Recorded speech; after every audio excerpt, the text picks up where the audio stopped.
All right, welcome back, everyone. So today we're going to talk more about quadratic equations. This time we're going to talk about what's called completing the square. So in this section, you're going to learn how to solve quadratic equations using the method of completing the square. And then we'll use completing the square technique to write the equations of circles. It's just another way to use the same technique.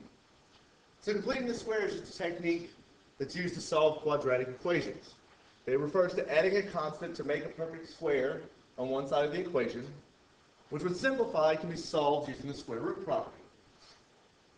And not all quadratics can be solved using completing the square.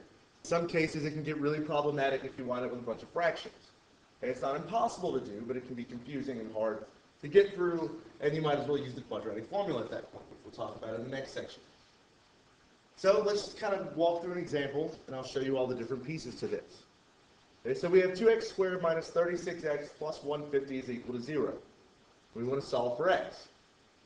So we're going to start by writing the equation so that all the constant terms are on one side, and the coefficient of x squared is 1. Okay, so that means we're going to move that negative 150 over to the other side. We're just going to subtract 150 from both sides. So we have 2x squared minus 36x plus 150 equals 0. We're going to subtract 150 from both sides. So we get 2x squared minus 36x equals negative 150. And now we want the coefficient of x squared to be 1. And so we just divide everything by the coefficient of x squared, which is 2.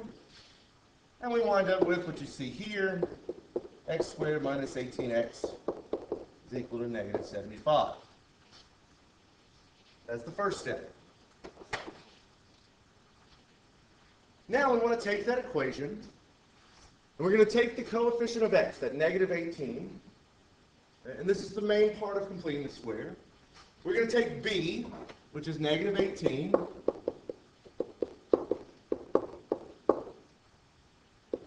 okay.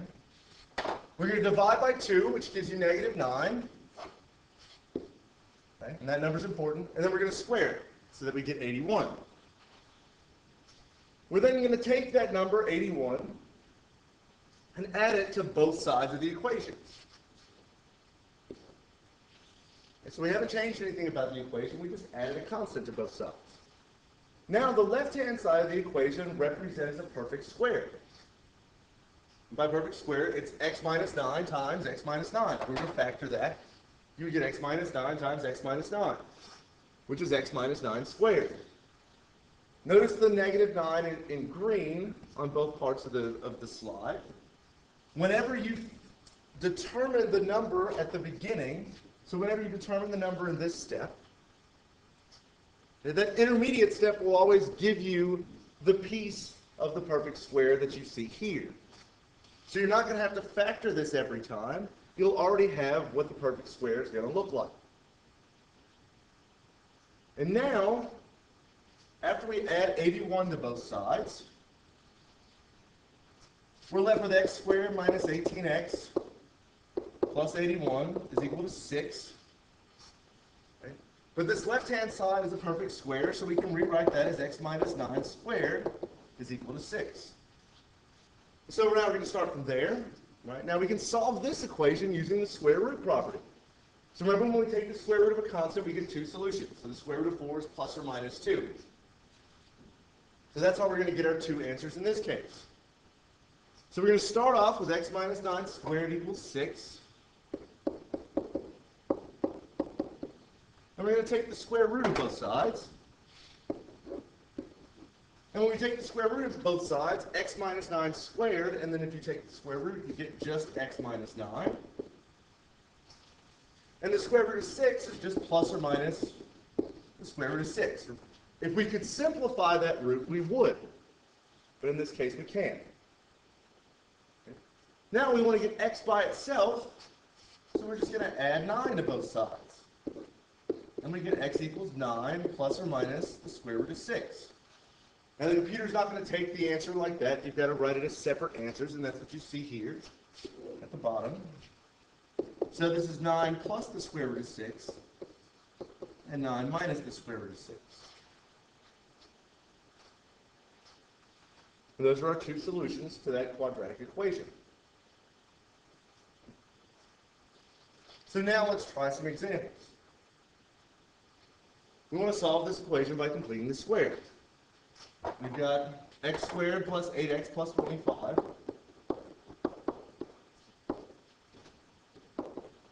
is equal to 0. So subtract 25 from both sides. Now we get x squared plus 8x is equal to negative 25. Now here's where we want to add a constant term to both sides so that we get a perfect square on the left-hand side. And so what we're going to do is we're going to take b, which in this case is positive 8, and we're going to say 8 divided by 2, and then we're going to square it. So 8 divided by 2 is 4, squared is 16. And so we're going to add 16 to both sides. Now on the left-hand side, we have a perfect square. And that perfect square, like I told you before, is going to be x, and in this case it's positive 4. So x plus 4 squared is equal to negative 9. Now we can take the square root of both sides. And we get x plus 4. The square root of x plus 4 squared is just x plus 4. The square root of negative 9 is plus or minus 3 times I. Remember, when we have to take the square root of a negative number, we get that I. And so now to solve for x, we just subtract 4 from both sides. And what we get is x equals negative 4 plus 3i and negative 4 minus 3i. And those are our solutions. Let's try another example. So now we want to find the zeros of this function. Okay, remember that finding the zeros just means take the equation and set it equal to 0. And so we've got x squared minus 10x minus 22, and we're going to set it equal to 0. We want to move the 22 to the other side, so we're going to add 22 to both sides. Get x squared minus 10x is equal to 22. Now we have to figure out what constant term we want to add. So we're going to take b, the middle number. We're going to say negative 10 divided by 2, and then we're going to square it. Negative 10 divided by 2 is negative 5. Squared is then positive 25. And so we're going to add 25 to both sides.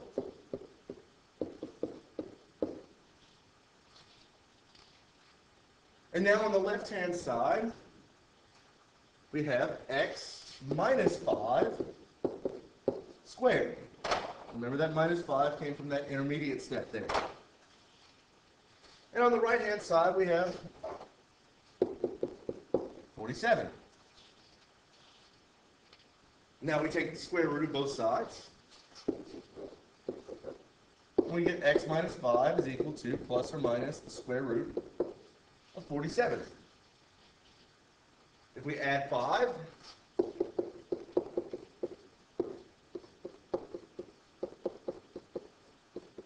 we get 5 plus or minus the square root of 47. And just because I ran out of room, right over here, 5 plus the square root of 47, 5 minus the square root of 47. So those are our two solutions. So completing the square is useful, and it can be helpful, but if the numbers don't work out well, you often run into problems with fractions. Right? Fractions can cause trouble. If you struggle with completing the square, default back to the quadratic formula, which we'll talk about in the next section. There's another way that we can use completing the square to solve problems that you're at least somewhat familiar with. Completing the square is useful whenever we're writing equations for circles. Okay? So if we use the same technique, we can start with this equation that you see here, x squared plus y squared minus 16x plus 14y plus 32 equals 0. We can start with that equation. If we sort the x variables and the y variables, you should see that it looks a lot like those left-hand sides of the completing the square problems. And so what we can do is we can complete the square twice. We can always add constants to an equation. It's not going to change the equation. So we're just going to add two constants, one for the x values, one for the y values. And the way we would write those perfect squares is still the same. Right? We would take, in this case, negative 16, divide by 2 and square it. We would get negative 8 squared, which is 64. And so we added 64 to the equation, and when we factor x squared minus 16x plus 64, we get x minus 8 squared. You would do the same thing for the y coordinate. And what this gives us is the equation of the circle in the standard form that we saw in chapter 1. And from that equation, we can determine the center of the circle and the radius. And so with this equation, we've got a circle with a center at positive 8 and negative 7, and a radius of 9. And if you forgot how to determine those things, go back and look at section 1.1. So let's try this at least once. We want to find the center and radius of this circle, then we want to graph it. What we have is x squared plus y squared plus 2x minus 6y is equal to negative 6. So just like with when we're solving quadratics, we want all the constant terms on one side of the equation. And so negative 6 is off by itself. Now I just want to sort out the x and y, so we get x squared plus 2x. And I'm going to leave a space. Y squared minus 6y equals negative 6. And now we want to figure out what numbers do we add. Well, we want to take the middle number, 2 over 2, and square it. And so we get 1 squared, which is 1. For y, we're going to take negative 6 over 2 and square it. So we get negative 3 squared, which is 9. And so whatever we add to one side of the equation, we have to add to the other. So negative 6 plus 1 plus 9. And remember, this middle term tells us how to factor. And so x squared plus 2x plus 1 is just going to become x plus 1 squared. Y squared minus 6y plus 9 is going to become y minus 3 squared. And then that's equal to 4. Negative 6 plus 1 plus 9. And so now we have the equation in standard form. We can write the center and the radius. The center is at negative 1 and 3, and the radius is 2. Remember, that comes from the equation. If you forgot how to do that, go back and look at section 1.1. So now let's just graph the circle. We know the center is at negative 1 and 3.